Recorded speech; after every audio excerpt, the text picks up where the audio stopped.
ಜಾಹೀರಾತು ಅಳವಡಿಕೆಗೆ high court green signal. ಖಜಾನೆ ಭರ್ತಿ ಮಾಡಿಕೊಳ್ಳೋದಕ್ಕೆ ಜಾಹೀರಾತು ಮೊರೆ ಹೋಗಲಾಗ್ತಾ ಇದೆ. ಜಾಹೀರಾತು ಅಳವಡಿಕೆಗೆ ಮುಂದಾಗಿರುವಂಥದ್ದು ಸರ್ಕಾರ.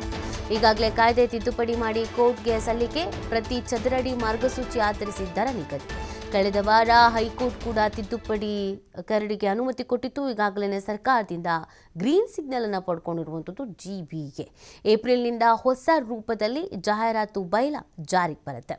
ಬೆಂಗಳೂರಿನಲ್ಲಿ ಫ್ಲೆಕ್ಸು ಬ್ಯಾನರ್ಗೆ ನಿಷೇಧವನ್ನು ಹೇರಿತು ಕೋರ್ಟ್. ಹೈಕೋರ್ಟ್ ನಿಷೇಧ ಹೇರಿದ್ರೂ ಕೂಡ ಹಲವು ಕಡೆಯಲ್ಲಿ ಅನಧಿಕೃತ ಜಾಹೀರಾತು, ಈ ಫ್ಲೆಕ್ಸು ಬ್ಯಾನರು ಇದೆಲ್ಲ ಹಾಕ್ತಾ ಇದ್ರು.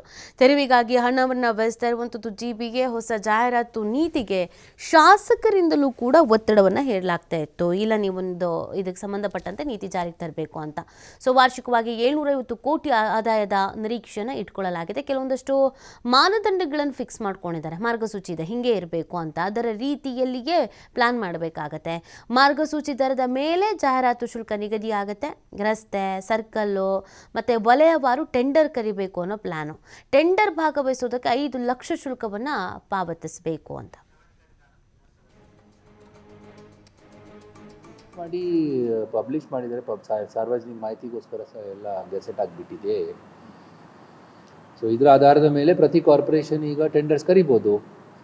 ಅದು ಎಷ್ಟು ಟ್ಯಾಕ್ಸ್ ಕೊಡಬೇಕು, ಎಷ್ಟು ಸೈಜ್ ಇರ್ಬೋದು, ಎಷ್ಟು ಮಾಡ್ಬೋದು ಒಂದು ಏರಿಯಾದಲ್ಲಿ, ಎಲ್ಲೆಲ್ಲಿ ಎಕ್ಸೆಂಪ್ಷನ್ಸ್ ಇದೆ, ಯಾವ ಮಿನಿಮಮ್ ಸೈಜ್ ಇರಬೇಕು, ಅದ್ರ ಬಗ್ಗೆ ಎಲ್ಲ ಡೀಟೇಲ್ಡ್ ಆಗಿ ನಾವು ರೂಲ್ಸ್ನಲ್ಲಿ ಮಾಡಿಟ್ಟಿದ್ದೇವೆ.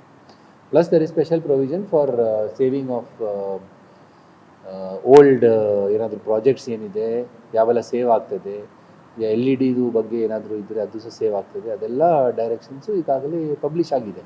ಅದರ ಆಧಾರದ ಮೇಲೆ ಕಾರ್ಪೊರೇಷನ್ಸ್ ಈಗ ಟೆಂಡರ್ ಕರೀತಾರೆ. ಸೊ ಎಲ್ಲಿ ಮಾಡಲಿಕ್ಕೆ ಅವಕಾಶ ಇದೆ ಅದು ನಾವು ಈಗಾಗಲೇ ಫಿಕ್ಸ್ ಮಾಡಿಟ್ಟಿದ್ದೀವಿ. ಅದಕ್ಕೆ ರೇಟ್ ಸಹ ಫಿಕ್ಸ್ ಮಾಡಿಟ್ಟಿದ್ದೀವಿ. It is based on the guidance value. ಗಮನ ತಗೊಂಡ್ಬಿಟ್ಟು ರೇಟ್ಸ್ ಫಿಕ್ಸ್ ಮಾಡಿದೆ. In the sense what would be the probable rates. ಇಲ್ಲ, ರೂಲ್ಸ್ ಆಲ್ರೆಡಿ ಡ್ರಾಫ್ಟ್ ಮಾಡಿ ಪಬ್ಲಿಷ್ ಮಾಡಿದರೆ. ಸಾರ್ವಜನಿಕ ಮಾಹಿತಿಗೋಸ್ಕರ ಸಹ ಎಲ್ಲ ಗೆಸೆಟ್ ಆಗಿಬಿಟ್ಟಿದೆ. ಸೊ ಇದರ ಆಧಾರದ ಮೇಲೆ ಪ್ರತಿ ಕಾರ್ಪೊರೇಷನ್ ಈಗ ಟೆಂಡರ್ಸ್ ಕರಿಬೋದು. ಅದು ಎಷ್ಟು ಟ್ಯಾಕ್ಸ್ ಕೊಡ್ಬೇಕು.